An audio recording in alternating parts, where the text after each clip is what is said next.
രാവിലെയോ വൈകിട്ടോ നമ്മുടെ വിരുന്നുകാരൊക്കെ വീട്ടിൽ വരുമ്പോഴേ വളരെ പെട്ടെന്ന് തന്നെ നമുക്ക് തയ്യാറാക്കി എടുക്കാൻ പറ്റുന്ന അടിപൊളി ഒരു പൊറോട്ടയുടെ റെസിപ്പിയുമായിട്ടാണ് ഇന്ന് ഞാനും അമ്മയും കൂടെ വന്നേക്കുന്നത് കേട്ടോ. അപ്പം നമ്മുടെ ഇന്നത്തെ വീഡിയോ കണ്ടിട്ട് എല്ലാവർക്കും ഇഷ്ടപ്പെടുകയാണെന്നുണ്ടെങ്കിൽ ആദ്യമേ തന്നെ വീഡിയോ ഒന്ന് ലൈക്ക് ചെയ്യാൻ മറക്കരുത്. എന്നാൽ പെട്ടെന്ന് തന്നെ നമുക്ക് വീഡിയോയിലേക്ക് കിടക്കാം. പൊറോട്ട ഉണ്ടാക്കാനായിട്ട് നമ്മൾ 1 കപ്പ് ചോറ് എടുത്തിട്ടുണ്ട്. നല്ല വെള്ള ചോറാണ് അതിന് വേണ്ടിയത്. ഇനി ഇത് മിക്സിയുടെ ജാറിലേക്കിട്ട് നല്ല പേസ്റ്റ് പോലെ നരച്ചെടുക്കണം. നമ്മളൊരു ചെറിയ കപ്പാണ് എടുത്തിരിക്കുന്നത്. അതേ കപ്പിൽ തന്നെ 1/2 കപ്പ് വെള്ളം കൂടെ നമുക്ക് ഒഴിച്ചു കൊടുക്കാം. ഇനി നമുക്ക് ഇത് നല്ലതുപോലെ നരച്ചെടുക്കാം. നല്ല വെള്ള ചോറെടുത്താലേ നമ്മുടെ പൊറോട്ടയ്ക്ക് നല്ല വെള്ള കളർ കിട്ടത്തുള്ളൂ. ഇപ്പം നമ്മൾ ചോറ് നല്ല പേസ്റ്റ് പോലെ അരച്ച് കൊണ്ടുവന്നിട്ടുണ്ട്. അതുകൊണ്ട് നല്ലതായിട്ട് അരഞ്ഞിട്ടുണ്ട്.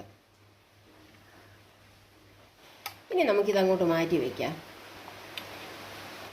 ഇനി നമ്മൾ ഈ ചോറെടുത്ത കപ്പിൽ തന്നെ ഒരു 2 കപ്പ് മൈദ ഒരു പാത്രത്തിലേക്ക് ഇട്ട് കൊടുക്കുകയാണ്.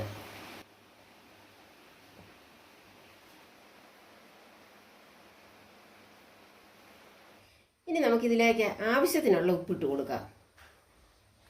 ഇനി നമ്മളിതിലേക്ക് അരച്ച് വെച്ച ചോറ് അങ്ങോട്ട് ഒഴിച്ചു കൊടുക്കുക.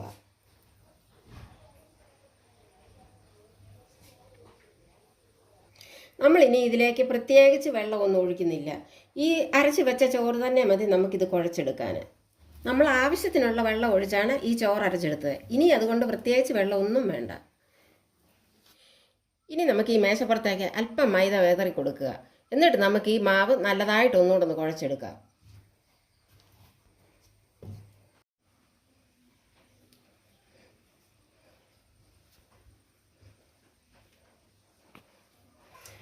ഇതുപോലെ മേശപ്പുറത്തിട്ട് നല്ലതുപോലെ ഒന്ന് കുഴച്ചെടുത്താൽ നമ്മുടെ പൊറോട്ടയ്ക്ക് നല്ല മയമായിരിക്കും.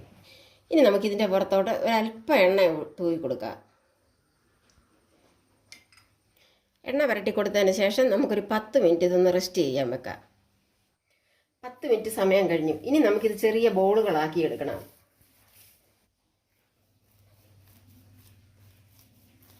ഇനി നമുക്കിത് ചെറിയ ബോളുകളായിട്ടൊന്ന് കട്ട് ചെയ്ത് മാറ്റി വെക്കാം.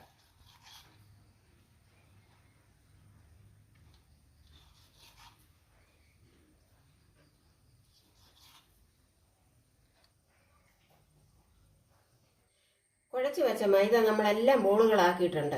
ഇനി അതെല്ലാം ഒന്ന് പരത്തിയെടുക്കണം. അതിനായിട്ട് നമ്മൾ ചപ്പാത്തിക്കല്ലെടുത്തിട്ടുണ്ട്. അതിലേക്ക് ഒരല്പം മൈദ വിതറി കൊടുക്കാം. ഇനി നമുക്ക് ഈ ബോളുകൾ ഓരോന്നും എടുത്ത് പരത്താൻ തുടങ്ങാം.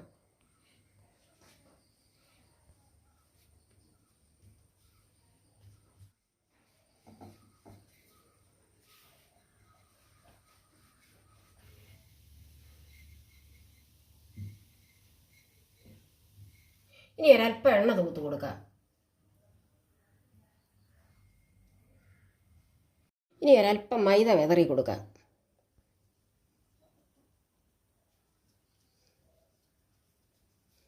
ഇനി നമുക്കിത് 2 സൈഡിൽ നിന്ന് ഒന്ന് മടക്കിയെടുക്കാം.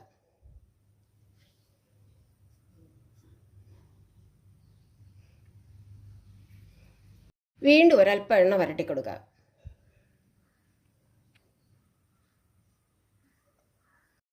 വീണ്ടും ഒരല്പം മൈദ വിതറി കൊടുക്കാം.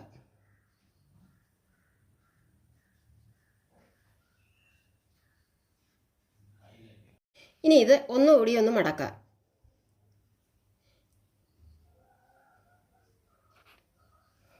വീണ്ടും ഒരല്പം എണ്ണ കൂടി തൂത്ത് കൊടുക്കാം. ഒരല്പം മൈദ കൂടി വിതറി കൊടുക്കുക.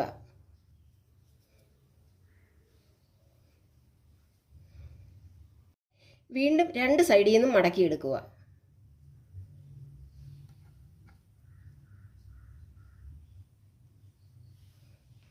ഇനി ഈ ഭാഗത്തും ഒരല്പം എണ്ണ തടവി കൊടുക്കുക. വീണ്ടും ഒരല്പം പൊടി കൂടി ഇട്ട് കൊടുക്കുക. ഇനി ഇത് ഒന്നുകൂടി മടക്കിയെടുക്കുക.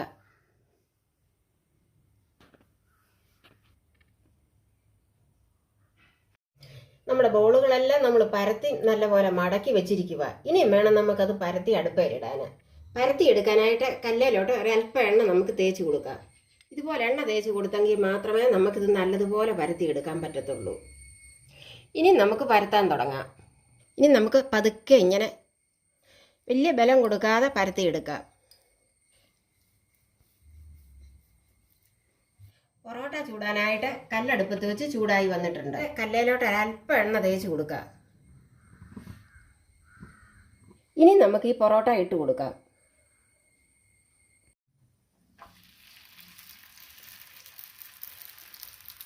നല്ലതുപോലെ മൂത്ത് വന്നിട്ടുണ്ട്. ഇനി നമുക്കിത് തിരിച്ചിട്ട് കൊടുക്കാം.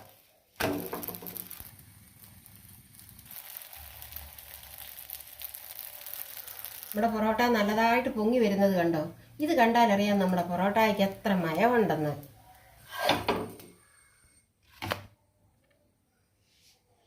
അങ്ങനെ എല്ലാ പൊറോട്ടയും നമ്മൾ ചുട്ടെടുത്തിട്ടുണ്ട്. ഇന്നത്തെ നമ്മുടെ ഈ വീഡിയോ ഇഷ്ടമായാൽ എല്ലാവരും നിങ്ങളുടെ അഭിപ്രായങ്ങളും നിർദ്ദേശങ്ങളും പറയാൻ മടിക്കരുത്. അതുപോലെ തന്നെ എല്ലാവരും ഇതുപോലെ വീട്ടിൽ തയ്യാറാക്കി നോക്കണം കേട്ടോ.